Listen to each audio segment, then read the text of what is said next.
Hello friends, super magic રસોઈમાં મિત્રો હું આપનું સ્વાગત કરું છું।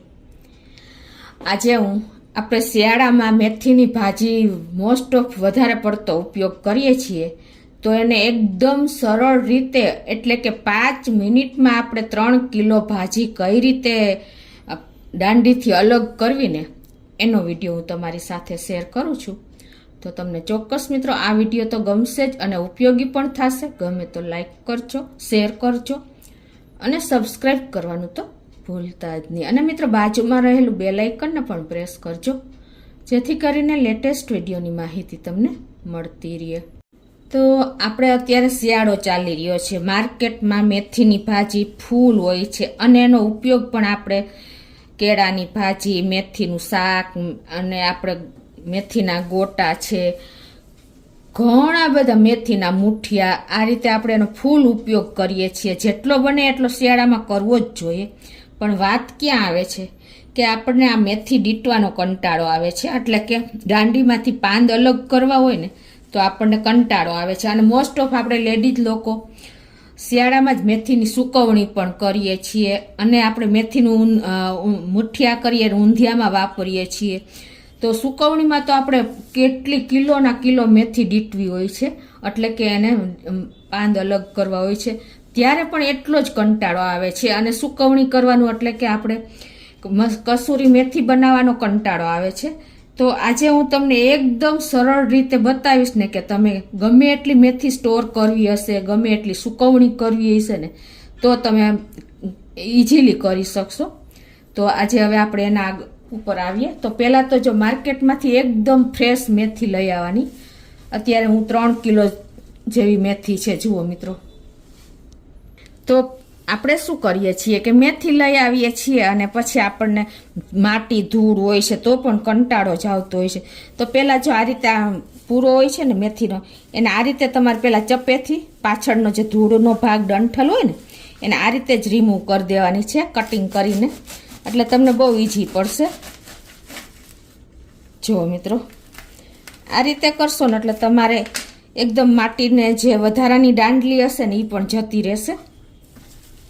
તો આ રીતે આપણે લીલી મેથીમાં માટી તો ફૂલ હોય છે, જુઓ। એટલે હું 3 પૂરાને અલગ કરી લઉં છું। અને આજે હું તમને મિત્રો, મેં આની પહેલાં પણ મેં સુપર મેજિક રસોઈ ચેનલમાં મેથીને, લીલી મેથી કોઈ પણ ભાજીને આપણે સ્ટોરેજ કઈ રીતે કરવી ને એનો વિડીયો પણ મેં શેર કર્યો છે 1 વીક પહેલાં, એ પણ તમે જોઈ લેજો। હવે આપણે મેથીને દીટવી હોય તો આપણે શું કરીએ છીએ કે આ રીતે આપણે ડાળી લઈએ છીએ, પછી આપણે આને આવી રીતે પાંદ ચૂંટીએ છીએ। તો આપણને કંટાળો તો આવે છે અને ટાઈમ પણ એટલો જ લાગે છે અને બેસીને આપણે થાકી પણ જઈએ છીએ, એટલે આપણે મેથીનો ઉપયોગ કરવાનું કંટાળો આવે એટલે મૂકી દઈએ છીએ। તો મિત્રો આજે હું તમને સરળ રીત બતાવું કે આમાં તમારે શું કરવાનું। આવી રીતે દીટવાને બદલે એકદમ સરળ રીતે તમારે કાંઈ પણ, જો આવું આપણે ખમણી તો ઘરમાં હોય જ, ખમણી છે, પછી આવી આપણે દૂધ કે જારી હોય ડીશ દૂધને ઢાંકવાની, પછી આપણે આવડું ભાટિયું હોય, આ કોઈ પણ આવા હોલવાળા વાસણ હોય ને એ તમારે કમ્ફર્ટ રહેશે। જારો છે, જારો પણ બધાના ઘરમાં અવેલેબલ હોય, આવી રીતે પવાનો જારો છે, કાંઈ પણ જે તમને કમ્ફર્ટ રહે ને એ તમારે લઈ લેવાનું છે। અને તમારે શું કરવાનું છે, એમાં આવી રીતે જો દાંડી હોય ને મેથીની દાંડલી લઈ લેવાની છે અને તમારે આમાં અંદર એન્ટર કરી દેવાની છે આવી રીતે, અને પછી તમારે આવી રીતે ચૂંટી લેવાના છે પાન। જો કોઈ ટાઈમ નહીં લાગે, ખાલી તમે નાના બાળકોને પણ આપી દેશો ને તો પણ ઇઝીલી એ આ કામ પતાવી દેશે। જો આવી રીતે જારો હશે ને તો પણ જો તમને ઇઝી જ પડશે। તમને એક વખત કદાચ એવું લાગશે, જો એક પાન થઈ જાય છે, જોયું તમે મિત્રો, સાવ ટાઈમ નહીં લાગે। તમે બાળકોને કહેશો ને કે તું બધા હોલમાં મેથી પોરવી દે તો પણ ઇઝીલી એ લોકો ટ્રાય કરશે અને તમારું કામ કલાકોનું કામ તમારે મિનિટોમાં પતી જશે। જુઓ મિત્રો, કોઈ ટાઈમ જ નહીં લાગે ને, ઇઝીલી તમે આ કામ પતાવી શકશો મિત્રો।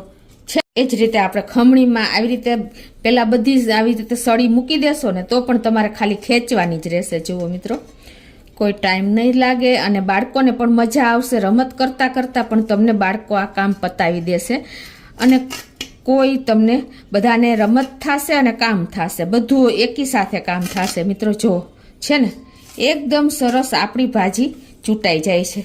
તમને ખ્યાલ આવ્યો?